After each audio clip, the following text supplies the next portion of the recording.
Hello everyone, আজকে আমি তোমাদেরকে ক্লে দিয়ে মূলা বানিয়ে দেখাবো। ফার্স্টে হোয়াইট কালার ক্লে নিয়ে এটাকে লম্বা করে সুন্দরভাবে মূলা শেপ করে নিতে হবে। তারপর এটাকে সুন্দর করে মূলা শেপ করে নেওয়ার পর গ্রিন কালার ক্লে দিয়ে সেটাকে সুন্দরভাবে মূলার পাতার শেপ করে নিতে হবে। আমি দেখতে পাচ্ছি সুন্দরভাবে কেটে নিচ্ছি। তারপরে এমন অনেকগুলো একসাথে বানাতে হবে। আমি এটাকে আস্তে আস্তে করে মূলার মধ্যে পাতাগুলো লাগিয়ে নিচ্ছি।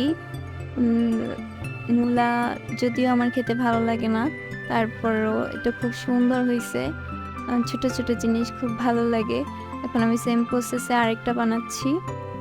দুইটা মূলাই খুব কিউট হয়েছে, আর আমার ছোট ছোট জিনিস সত্যি অনেক ভালো লাগে। এখন আমি একটু রিয়েলিস্টিক করার জন্য দুইটা মূলাকে একটু একটু করে কেটে নিচ্ছি জায়গায় জায়গায়। তো এই যে আমার মূলা কমপ্লিট, কেমন হয়েছে কমেন্ট বক্সে জানাবা।